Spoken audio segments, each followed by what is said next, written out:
코로나19 기간에 이제 곳곳에서 제가 이제 슈퍼버블이 지금 만들어지고 있다고 지금 계속 설명을 드리고 있는데 이거는 이제 중앙은행의 대차 대조표입니다. 2020년, 2021년에 2배 이상 증가를 했어요. 그 직전 코로나19 직전보다. 그러니까 돈의 량이 지금 얼마나 많이 지금 최근 2년 동안 들어갔느냐라는 걸 볼 수가 있죠. 당연히 미국의 GDP 대비 정부 부채도 코로나19 직전보다 22% 포인트가 증가했죠.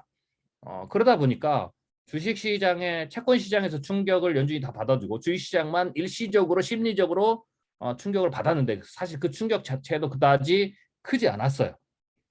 크게 일어나지 않고 그 다음에 굉장히 빠른 속도로 회복이 됐죠. 그래서 미국의 다우지수의 추세인데 과거의 추세선을 지금 넘어가 버린 수준까지 지금 다우지수가 전고점을 찍었죠. 아까도 제가 그 초기에 말씀드렸지만 미국이 코로나19 이전에도 광해 통화량이 폭발적으로 증가하면서 기존의 정상적으로 미국 주식시장이 버블이 끼는 것 이상으로 지금 과잉 어떤 그 유입이 돼서 과잉으로 코로나19 직전에도 과잉으로 주식시장이 지금 그 상승했다라고 했는데 그 추세보다 보시면 그 추세가 지금 2018년, 2020년 요 부분이죠. 그때보다 더 높은 수준, 더 높은 기울기, 더 빠른 기울기로 작년까지 미국의 주가들이 올랐죠. 나스닥은 더 심각한 상황입니다. 이거는 1980년대 이후부터 최근까지의 나스닥의 추세인데요. 보시면 알겠지만 나스닥이 지금 2017년 이후에 제가 이제 이거는 이제 4차 산업혁명기라고 제가 말씀드렸어요. 2016년부터 대체적으로 4차 산업혁명기의 붐이 시작돼서 나스닥이 반영되면서 나스닥이 폭발적으로 지금 성장한다고 상승한다고 그랬죠. 그리고 전체적인 그래프를 보면 앞에 제가 1997년부터 2000년도까지 나스닥의 어떤 그 상승 이때가 이제 닷컴 버블기죠. 이걸 같이 비교해 놨죠. 물론 이제 수치적으로 이게 규모는 좀 보시면 여러분 직관적으로 좀 이해가 안 돼. 이게 이제 익스포넨셜 그로스를 이루니까 로그 지수로 하면 제가 좀 뒤에 로그 지수 보여드릴 텐데 이 로그 지수로 보면 사실은 이런 정도의 상승이 가능하다라고도 우리가 충분히 이해가 되는데 이제 그럼에도 불구하고 시각적으로 봐서도 분명히 나스닥은 상승 추세가 다시 말해 2017년 코로나19 직전부터 최근 지금 조정받는 지금 기간 말고요. 전고점 찍을 때까지의 이 나스닥의 움직임이 닷컴 버블기와 거의 유사하게 움직이고 있다라는 거죠. 이 말은 닷컴 버블기에 일어났던 버블 붕괴가 일어날 수 있는 잠재력을 지금 가지고 움직이고 있다라고 여러분들이 해석하셔도 된다. 이거는 이제 방금 말씀드린 이걸 로그 스케일로 바꾼 겁니다. 선형적인 이제 그래프인데 이거를 로그 스케일로 바꾸면 보여드린 것처럼 제가 이제 원을 중간에 두 개를 쳐놨죠. 이거는 이제 나스닥 닷컴 버블 때입니다. 1단계 버블이 1단계, 2단계 이렇게 두 번에 걸쳐서 버블이 올라갔거든요. 그 전에는 이제는 정상적인 수준을 따라 올라가다가 그 다음에 이제 1단계와 2단계 두 번의 버블을 치고 올라가서 폭락을 했고 폭락을 할 때 보시면 제가 버블의 원리에 대해서 늘 말씀드리잖아요. 그 버블의 원리에 대해서 말씀드릴 때 버블의 원리 중에 하나가 버블 붕괴가 일어나면 저점은 버블이 일어나기 직전 혹은 그거보다 좀 더 낮은 수준까지 떨어진다라는 게 이제 버블의 붕괴의 원칙 중에 하나라고 말씀드렸죠. 실제로 보시면 이 나스닥도 그때 버블 붕괴 직전 수준 혹은 직전보다 낮은 수준까지 폭락을 했죠. 그리고는 다시 회복이 돼서 정상 궤도 이게 제가 화살표를 쳐놓은 게 나스닥 시장의 정상적인 상승 스케일이에요. 그래서 정상 상승 스케일로 복귀를 하죠. 그런데 이제 버블이 워낙 컸기 때문에 이 시점이 상대적으로 낮게 보였던 것뿐이에요. 그런데 다시 정상으로 복귀한 거예요. 그리고 나서 2008년 서브프라임 사태가 터지니까 다시 떨어졌다가 회복되면서 2015년, 16년 이쯤에 다시 정상 궤도로 나스닥이 진입을 합니다. 그러면서 제4차 산업혁명이 일어나면서 점점점 어떻게 됩니까? 이 나스닥 지금 1단계 제가 쳐놨던 이 직전까지 올라갔던 게 코로나19 직전이에요.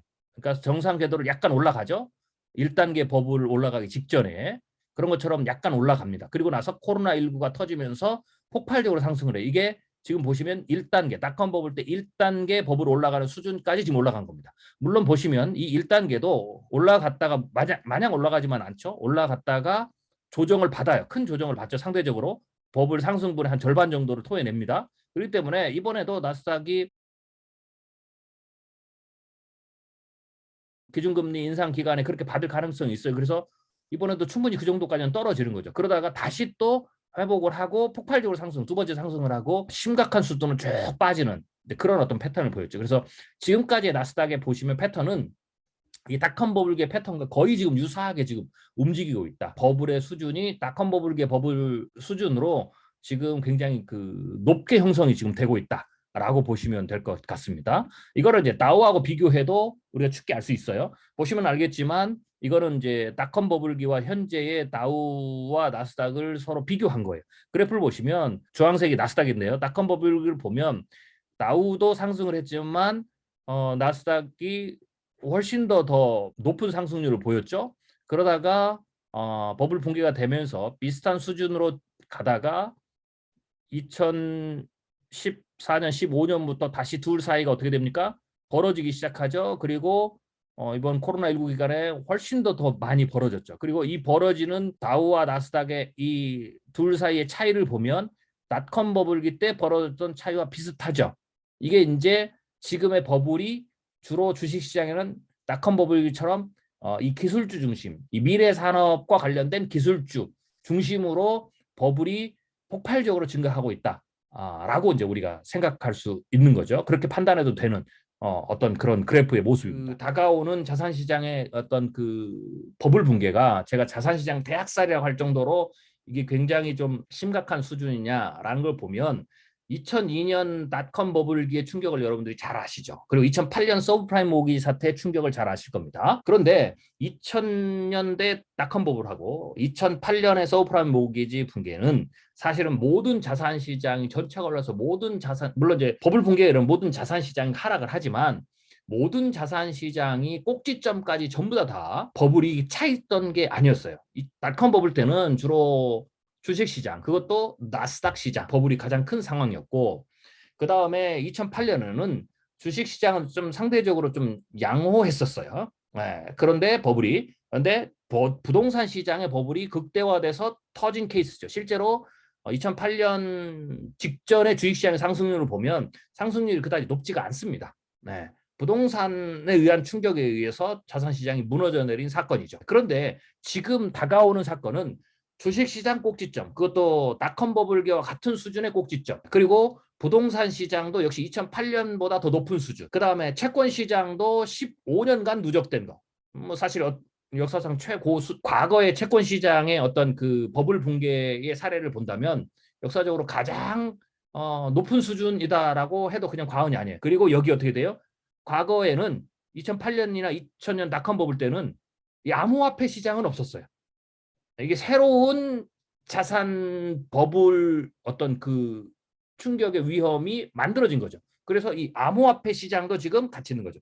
그래서 하이힐드 채권, 그리고 주식시장, 그것도 나스닥의 버블과 같은 주식시장, 그 다음에 부동산 시장, 그리고 과거에는 전혀 없었던 암호화폐 시장이라는 것의 새로운 어떤 버블, 이런 것들이 지금 한 번에 모여 있고 그게 모두가 다 역사적 고점에 지금 올라와 있는 상황인 거죠. 이게 터지는 게 다음번 역사적으로 가장 큰 어떤 그 버블 붕괴 충격이 일어날 가능성이 있다. 거의 확실하다라고 보면 되고요. 불확실성은 사실은 이게 2, 3년 후에 터질 거냐 혹은 3, 4년 후에 터질 것이냐 뭐 이 시점이에요. 그게 빨리 오긴 오는데 생각보다 빨리 올 거냐 아니면 생각보다 약간 조금 스텝을 밟아가면서 이거는 이제 연준이 하는 거거든요. 연준이 기준금리 인상을 좀 조절하는 과정에서 약간 좀 더 느리게 올 것이냐 이 차이만 있는 거죠. 그리고 규모 자체가 어느 정도일 것까지 어느 정도까지 타격을 줄 건지. 그래서 실물 경기 침체가 보통은 이제 대침체가 오면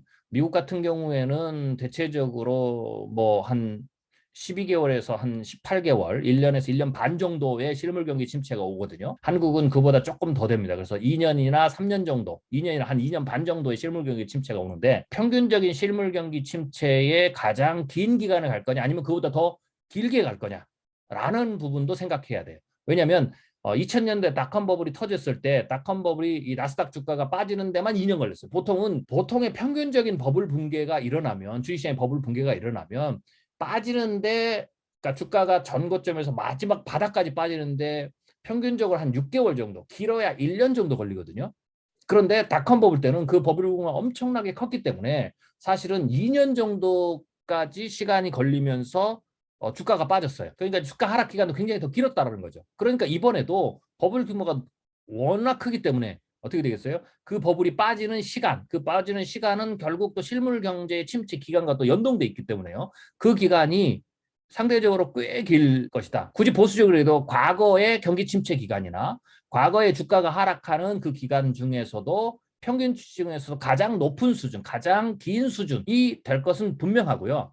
불확실성은 그거보다 더 길어질 수도 있는. 왜냐하면 이게 전례가 없거든요. 모든 자산시장에 그리고 새로 만들어진 암호화폐 시장까지 더해져서 자산시장에 충격이 오는 거니까 이건 전례가 없습니다.